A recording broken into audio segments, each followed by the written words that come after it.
नमस्कार साथियों। आज बहुत जल्दी दो बार हम आप लोगों के साथ जुड़ रहे हैं। अभी 6 बजे भी जुड़े थे मनी 9 के साथ में, और उसके बाद से ही मेरे पास बहुत सारे फ़ोन आ रहे हैं। तो सोचा कि एक बार टर्म्स ऑफ रेफरेंसेस जो भी पे कमीशन के बारे में जो आज मीटिंग हुई है डीओपीटी की सेक्रेटरी साहब के साथ में, उसको लेकर के थोड़ा सा क्लैरिफिकेशन कर लेते हैं। लेकिन उससे पहले आप सभी साथियों से एक गुजारिश रहेगी कि इस वीडियो को शेयर कर दें ताकि ज़्यादा से ज़्यादा लोगों तक ये आज की बातचीत पहुंच जाए। फिर मैं बात करता हूं कि जो आज की जो बैठक थी, टर्म्स ऑफ रेफरेंसेस मतलब क्या, एजेंडा क्या था आज की बैठक का। पे कमीशन, अभी बहुत सारे लोग कह रहे हैं कि ये डिमांड करिएगा, इतना फिटमेंट फैक्टर होगा। तो सबसे पहले भैया बता दूं, अभी कोई डिमांड वाली बात नहीं चल रही है। डिमांड तो तब होती है जब पे कमीशन बन जाता है ऑफिशियली, कोई एक चेयरमैन बनेगा, दो एक मेंबर होंगे, फिर वो अलग अलग फेडरेशंस के साथ या एसोसिएशंस के साथ, ऑर्गेनाइजेशन यूनियन के साथ बैठक करते हैं, तब फिर डिमांड जाती है। लेकिन इस बार का जिस तरीके से अनाउंसमेंट हुआ है, जिस तरह से आज बैठक हुई है, इसको देख करके मुझे पता नहीं क्यों ऐसा लगने लगा है कि इस बार पे कमीशन जैसे बनेगा ही नहीं। मतलब ऐसा लग रहा है कि जैसे एक कमेटी बनाई गई थी एनपीएस को रिव्यू करने के लिए, उसमें फाइनेंस सेक्रेटरी थे जो इस कमेटी के चेयरपर्सन थे, और बाकी लोग एक पीएफआरडीए के चेयरमैन थे, और एक डीओपीटी के सेक्रेटरी थे, एक डीओ एक्सपेंडिचर के साथ थे, डिपार्टमेंट ऑफ एक्सपेंडिचर के सेक्रेटरी थे शायद। तो 4 लोग थे। तो चारों ऑफिसर्स हैं, जो पीएफआरडीए के चेयरमैन को छोड़ करके चारों वर्किंग ऑफिसर्स हैं, और वही लोग उस कमेटी को देख रहे थे। तो मुझे पता नहीं क्यों इस बार ऐसा लग रहा है कि जैसे इस बार cabinet secretary, finance secretary, expenditure secretary, DOPT secretary, DOPPW secretary, DFS secretary, इन सबको मिला करके ऐसे ही बैठकें होती रहेंगी। और मुझे पता नहीं क्यों ऐसा लग रहा है कि जैसे केवल जेसीएम के साथ बैठकें होती रहेंगी, सब कुछ जेसीएम हैंडल करेगा, ऐसा अभी फीलिंग आ रही है। आज की मीटिंग के बाद से ऐसी फीलिंग आ रही है। गुरमीत जी नमस्कार, मिल गया आपका। शैलेंद्र दास साहब नमस्कार। सुबोध जी नमस्कार। नमस्कार। एक बार और फिर से मैं आपसे गुजारिश करता हूँ, एक बार शेयर कर दिए, जितने ज़्यादा लोगों तक पहुँच जाएगा मैसेज उतना अच्छा होगा। तो आज पहले भी मैंने बताया था कि टर्म्स ऑफ रेफरेंसेज एक तरीके से म्यूचुअल अंडरस्टैंडिंग है कि हम किन किन मुद्दों पे बात करेंगे पे कमीशन में। उसके पहले एक हम लोग शर्त बना लेते हैं, या कह लीजिए कि एक अनुशासन बना लेते हैं, डिसिप्लिन मेंटेन कर लेते हैं, मतलब एक दूसरे से एक कमिटमेंट कर लेते हैं कि हम इन टॉपिक पे रहेंगे, कैसे चलेंगे, ये तरीका होगा, इन मुद्दों पे हमारा पे कमीशन काम करेगा। ये एक तरीके से टर्म्स ऑफ रेफरेंसेज है। तो पूरा लेटर मैंने पढ़ लिया, पहले भी पढ़ चुका था, मैं पहले से आइडिया था भी। तो इसमें मैं आप लोगों को बता दूं, मैं पहले भी कहता आया हूं कि इस बार हमारी डिमांड रहेगी एक परिवार में 6 लोगों की, यानी 6 यूनिट को कंसीडर करने की। हालांकि ये जो लेटर है इसमें इन्होंने कहा है कि 3 यूनिट की बजाय 5 यूनिट। पहला ही इनका जो टर्म्स ऑफ रेफरेंसेस में पहला जो एजेंडा दिया गया है फैमिली यूनिट्स का, कि एक परिवार में कितनी यूनिट के आधार पर मिनिमम वेजेस बनाना। तो ये मुझे ठीक अभी भी नहीं लग रहा है कि 5 यूनिट नहीं बल्कि 6 यूनिट होना चाहिए। पहला ही पॉइंट मुझे बड़ा स्ट्राइक कर रहा है कि 5 का क्या मतलब है। एक बच्चा, यानी पेरेंट्स, हस्बैंड एंड वाइफ, और उनका एक बच्चा, और दो ग्रैंड पेरेंट्स। ये तो मतलब हम दो, हमारे दो वाले हमारा भारत है, तो 5 का तो कोई मतलब बनता नहीं है। विकास पांडे जी, आपका सवाल मुझे मिल गया, मैं आऊंगा उस पॉइंट पर। यूपीएस के सुधार के ऊपर कोई चर्चा हुई है कि नहीं, अभी मैं उस पर बात करूंगा। सही सवाल पूछ लिया। तो अभी मैं इसको डिस्कस कर लेता हूं, बाद में आप लोगों के सवाल ले लूंगा। एक बार फिर से मैं कहूंगा, आप लोगों से गुजारिश करूंगा कि शेयर कर दीजिए। दिनेश कुमार जी, मलिक रफीक साहब जम्मू कश्मीर से, पवन कुमार जी, रवि ठाकुर जी नमस्कार, आप सभी को नमस्कार। तो ये बात हुई कि हमने 6 यूनिट की बात कही है, लेकिन हालांकि इस आज के मिनट्स में हमें 5 यूनिट देखने को मिली है एक परिवार में, मतलब 5 यूनिट के एक परिवार को कंसीडर करने की बात कही गई है। ये मुझे ठीक नहीं लग रहा, इस पर हम बाद में बात कर लेंगे। उन्होंने एक पॉइंट लिखा है कि आज के समय में decent and dignified living wages तैयार करने के लिए, तो पहली बात तो यह है कि decent and dignified living wages तब तैयार हो पाएंगी जब 5 नहीं बल्कि 6 यूनिट को एक परिवार कंसीडर किया जाए, माना जाए। 6 लोगों से कम पर कोई मतलब नहीं कि 6 लोगों, अगर 5 लोगों पे करते हैं तो मोटा मोटा है, अगर 6 से 5 पे आते हैं तो हमारा करीब करीब 17-18% का नुकसान होगा। आगे जो तीसरा पॉइंट है वो बड़ा अच्छा पॉइंट है। अभी एक साथी क्वेश्चन भी पूछ रहे थे, उसमें ये कहा है कि नॉन कंट्रीब्यूटरी पेंशन स्कीम यानी कि ओल्ड पेंशन स्कीम को फिर से रिस्टोर किया जाए। ये सेकेंड पॉइंट है आज के जो बैठक हुई है उसमें। दूसरा सबसे बड़ा एजेंडा है जिसका लोगों को बेसब्री से इंतजार था। यूपीएस में या एनपीएस में किसी सुधार की कोई बात नहीं की गई है, सीधा नॉन कंट्रीब्यूटरी जो पेंशन सिस्टम था जिसको हम ओल्ड पेंशन स्कीम कहते हैं, उसको फिर से रिस्टोर करने के मुद्दे को डालने की बात कही गई है। तीसरा है कमिटेड पेंशन 12 साल में। ये पहले हो चुका है 12 साल वाला, कि 12 साल के बाद अभी ये सरकार ने कहा था कि जिनका कमिटेशन जो 40% एक्स्ट्रा पेंशन ले लेते हैं रिटायरमेंट के समय पर, मतलब उस स्कीम को फिर से लाया जाए, बाकी लोगों के साथ भी उस स्कीम को कमिटेड पेंशन को फिर से रिवाइव किया जाए। तो यानी ओल्ड पेंशन स्कीम का ही एक ये पॉइंट हो गया, इसको उठाने की बात कही गई है। दूसरी बात, आज ही एक साथी मुझे फोन करके पूछ रहे थे, रामचंद्र जी नमस्कार, अर्श जी नमस्कार, अशोक भैया का मैसेज मिला है मुझे, सादर प्रणाम अशोक भैया। तो दूसरा जो साथी पूछ रहे थे कि 60 साल से लेकर के 80 साल तक जब पहुंच जाता है कोई कर्मचारी, मतलब पेंशनर, तब उसकी बेसिक सैलरी में 25% का इजाफा किया जाता है। इस बार पेंशन रिवाइज करने के लिए हर 5 साल पे फोकस किया जा रहा है कि हर 5 साल पर बेसिक को रिवाइज किया जाए, पेंशनर की बेसिक को। तो ये एक एजेंडा रहेगा वेतन आयोग में। फिक्स्ड मेडिकल अलाउंस 3000 रुपए पर महीना, इसके ऊपर चर्चा हुई है।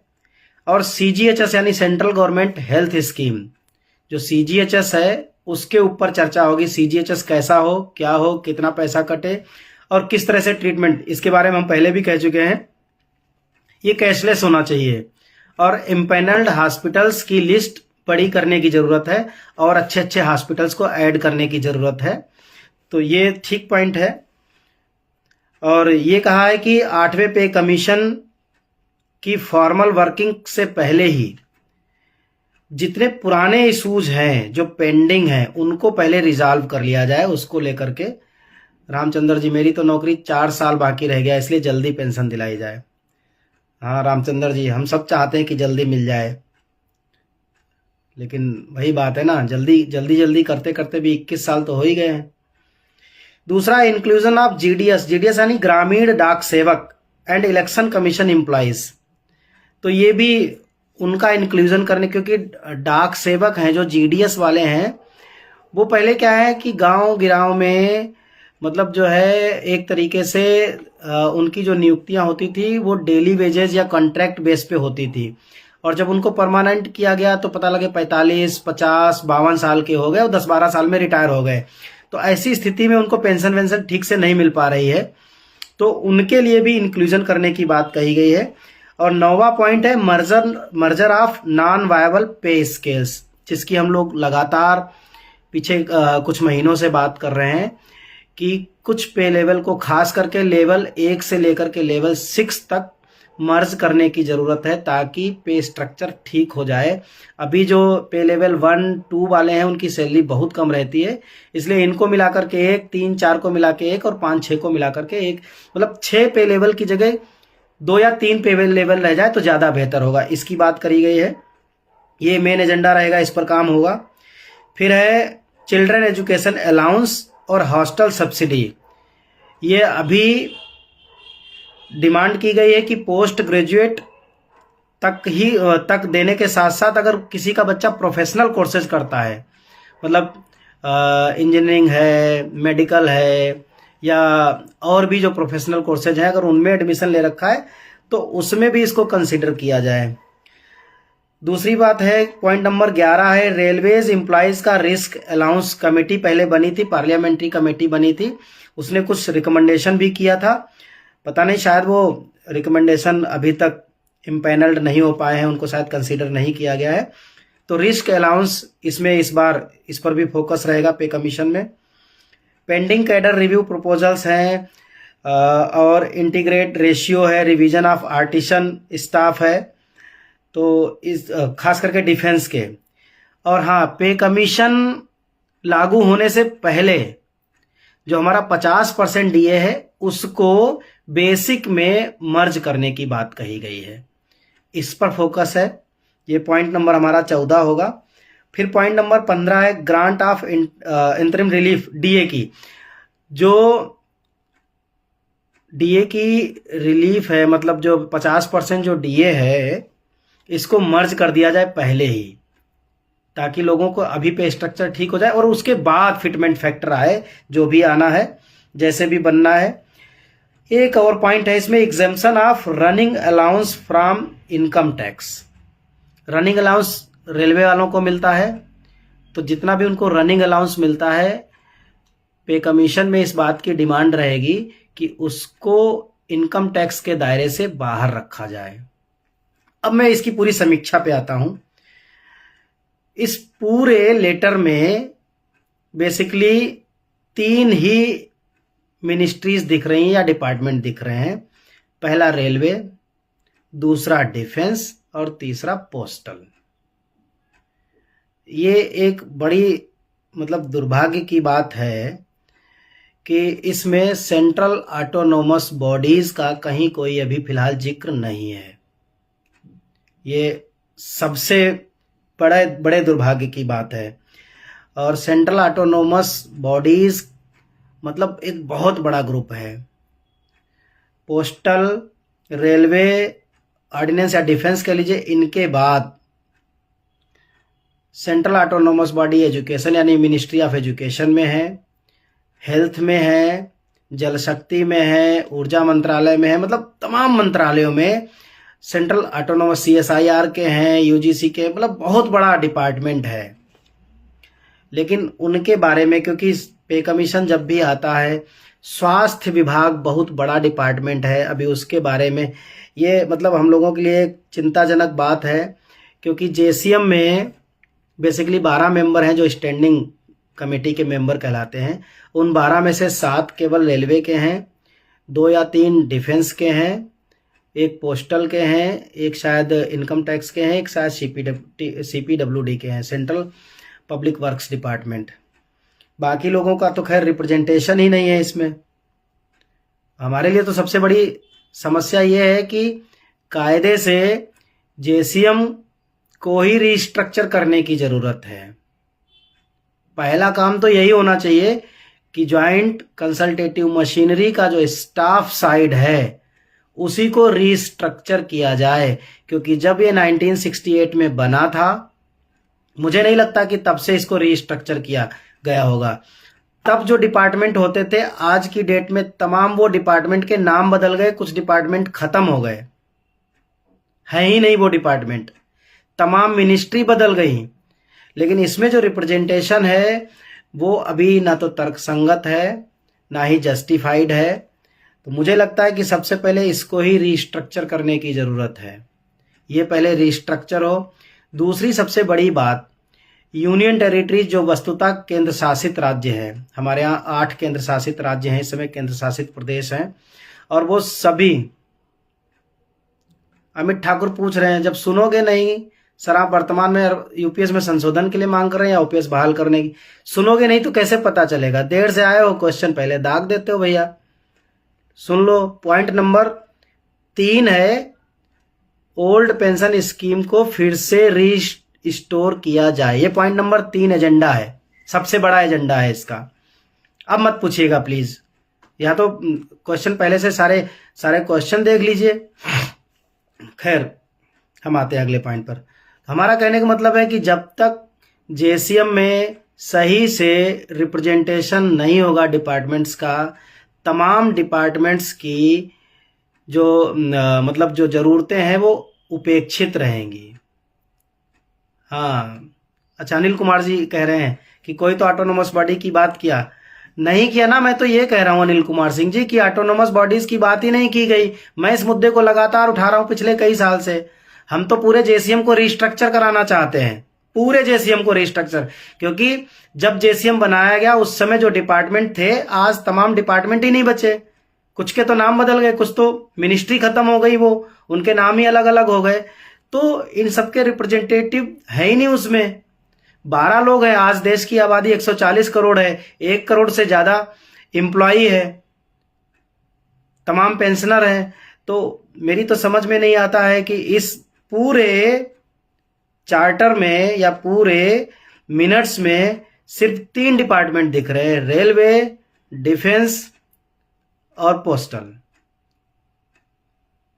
अब बाकी ना सीपीडब्ल्यूडी, ना इनकम टैक्स, ना ऑडिट डिपार्टमेंट, कोई नहीं है।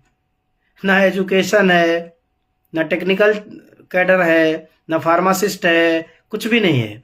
खैर, कैडर वाइज जाएंगे तो बहुत लंबा हो जाएगा, कैडर वाइज जाना भी नहीं। लेकिन इम्पॉर्टेंट ये है कि हम जेसीएम के स्वरूप को रीस्ट्रक्चर करने की आवाज़ जरूर उठाएंगे, ताकि हर डिपार्टमेंट का इसमें भागीदारी हो, सभी की बात पहुंचे, बैठक में लोग शामिल हों, इस तरीके से। खैर, तो मेरा ये कहने का मतलब था, उसके लिए ज़रूरी है कि नए लोग भी, खास करके जो लोग 2003 के बाद आए हैं, जिनको एनपीएस में रखा गया है, क्योंकि उनकी समस्याएं अलग अलग तरीके से हैं, उनको अलग तरीके से टैकल करना पड़ेगा।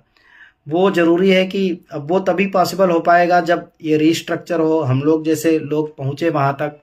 लेकिन ये इतना आसान नहीं है, बहुत मुश्किल काम है। लोग समझते हैं भारत सरकार कभी भी दूसरे लोगों से बात करेगी नहीं, वो बात करेगी, इसमें पूरा सेंट्रल ऑटोनोमस बॉडी ही पूरा गायब है, तमाम जितने रिसर्च इंस्टीट्यूट हैं वो पूरे गायब हैं। क्योंकि मतलब जो है, जैसे पीएसयूज हैं, तमाम जगह पे स्केल वही है, यहाँ तक कि मतलब जो है यूनियन टेरिटरीज के एम्प्लॉयज केंद्र से ही नियम जाते हैं, यहाँ तक कि सैलरी भी केंद्र सरकार देती है, उनके रिटायर्ड पर्सन्स को पेंशन भी सेंट्रल गवर्नमेंट देती है, लेकिन उनका रिप्रेजेंटेशन नहीं है। ये एनोमली बनती रहेंगी और फिर पता चला कि एक दिन ऐसा होगा कि उन लोगों को अलग से आवाज़ उठानी पड़ेगी और अलग से आंदोलन करना पड़ेगा।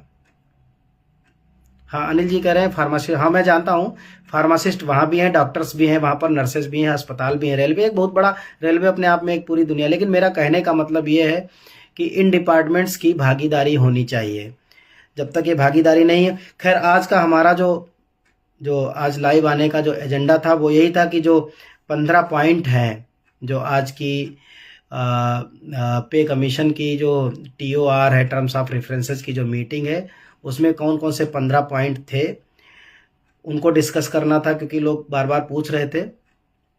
स्वच्छाग्रहियों के लिए इस पर हम आवाज़ उठा चुके हैं तेजपाल सिंह जी, और आपसे अलग से बात कर लेंगे इस मामले में। अगर कोई किसी साथी का सवाल हो, आपको हरिकिशोर तिवारी जी, शिवपाल मिश्रा जी के साथ, हरिकिशोर तिवारी जी देखो भैया, ऐसा है ना, वो स्टेट गवर्नमेंट एम्प्लॉई हैं, वो यहाँ उनका पे कमीशन से उनका, मुझे नहीं लगता कि उनका कोई मतलब जो है उससे कोई कनेक्शन है। हाँ, मिश्रा जी जेसीएम के सेक्रेटरी हैं, वो ठीक बात है, वहाँ हम सहमत हैं आपकी बात से। तो ये था, आने वाले समय में जो इतना भी अपडेट होगा, जो भी जानकारी होगी, हम अपडेट कराते रहेंगे, जो भी इंफॉर्मेशन आएगी। लेकिन हमें लग रहा है कि आने वाले समय में पे कमीशन के लिए भी हमें अलग से लड़ाई लड़नी ही पड़ेगी।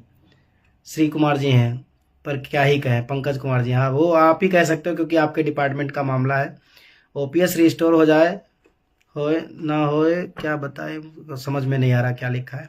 तेजपाल जी आपसे बात कर लेंगे अलग से। बहुत बहुत धन्यवाद, आप लोग जुड़े बहुत कम समय पर। अभी मैंने मुश्किल से 15-20 मिनट पहले ही डाला था मैसेज कि हम जुड़ते हैं। राघवैया जी पहले ही सरेंडर कर रहे हैं, वो तो फिटमेंट 2 पर ही खुश नजर आ रहे हैं। मैंने तो ये लिखा है कि 2.10 तो मिनिमम, इससे मतलब नीचे तो पॉसिबल ही नहीं है, इससे ऊपर जाएगा। ये तो मिनिमम की मैं बात कर रहा हूं, और ऊपर तो बाकी चीजें हैं, खैर उनको कैलकुलेशन पे बैठेंगे। 20 साल में कंट्रीब्यूशन, हाँ विकास पांडे जी आपका मैसेज मिल गया मुझे जी। तो ये अंकुर अंकुर त्रिपाठी जी आपका मैसेज मिल गया। मैं समझ रहा हूँ कि वो मतलब जो है कैसे क्यों किस तरीके से कंसीडर कर रहे हैं। अब देखते हैं हम लोगों के साथ जब बैठक होगी। तो विश्वजीत जी पूछ रहे हैं, मुझे भी इस बार यही लग रहा है कि पता नहीं पे कमीशन गठित होगा या जो भारत सरकार की जो कैबिनेट में जो ये डिपार्टमेंट ऑफ फाइनेंशियल सर्विसेज है, एक्सपेंडिचर है, रेवेन्यू है और डीओपीटी है, डीओपीपीडब्ल्यू है, इन्हीं की सेक्रेटरीज को मिलाकर के बैठक होती रहेगी, इसी से रिवाइज हो जाएगा। मुझे भी यही डाउट लग रहा है, लेकिन अभी 8-10 दिन वेट करना होगा। वेट करते हैं 8-10 दिन में तस्वीर एकदम साफ हो जाएगी कि पे कमीशन अलग से गठित होगा या इसी तरीके से कमेटी बना करके बैठकें होती रहेंगी और पूरा मतलब जो है जो भी मुद्दे हैं वो रिजॉल्व होंगे। देखते हैं, इस पर कुछ भी कहना अभी बहुत जल्दबाजी होगी, लेकिन शंका मुझे भी होने लगी है। दीपक सिंह जी, एनसीआरएमयू और एनसीआर दोनों चुप्पी नहीं साधे, यही तो दोनों हैं।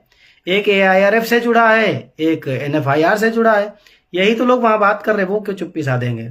RR Singh ji, risk allowance, हाँ रिस्क अलाउंस में केवल रेलवे की बात हुई है अभी, और किसी की बात नहीं हुई। यही मैं कह रहा हूं कि रिस्क अलाउंस बहुत सारे डिपार्टमेंट्स में, मेडिकल में भी चाहिए होता है, हेल्थ डिपार्टमेंट में चाहिए होता है, बहुत सारे डिपार्टमेंट ऐसे हैं, पैरामिलिट्रीज में भी रिस्क अलाउंस है, हालांकि उनको मिल रहा है, वो भी रिवाइज होगा। तो मेरा कहने का मतलब ये है कि अभी इसमें बहुत सारी, लग रहा है कि इसमें बहुत सारी और नई चीज़ों को ऐड करने की ज़रूरत है। यशवर्धन जी आपका मैसेज मिल गया मुझे, धन्यवाद, बहुत बहुत धन्यवाद। देखिए कर्मचारी दिल्ली का खुश है पे कमीशन के गठन से और 12 लाख वाली बात पर। देखिए देखिए हम लोगों का क्या काम है, हम लोग पार्टी, ना तो पार्टी से लड़ते हैं, ना पार्टी के लिए मतलब जो है किसी पार्टी से ऐसा कुछ उसके खिलाफ काम करते हैं। जो काम बढ़िया कर रहा है एम्प्लॉयज़ के लिए, और जिसको किसी पार्टी से लड़ना है तो कुछ भी मिल जाए, वो कभी तसल्ली हो नहीं सकती, क्योंकि उसके माइंड में कोई दूसरी पार्टी है।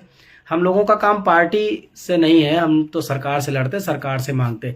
जो काम ठीक करेगा हमें क्या दिक्कत है, सारी पार्टियां हमारी हैं, जो भी सत्ता में आएगी वो सरकार बनेगी और हम सरकार का हिस्सा हैं।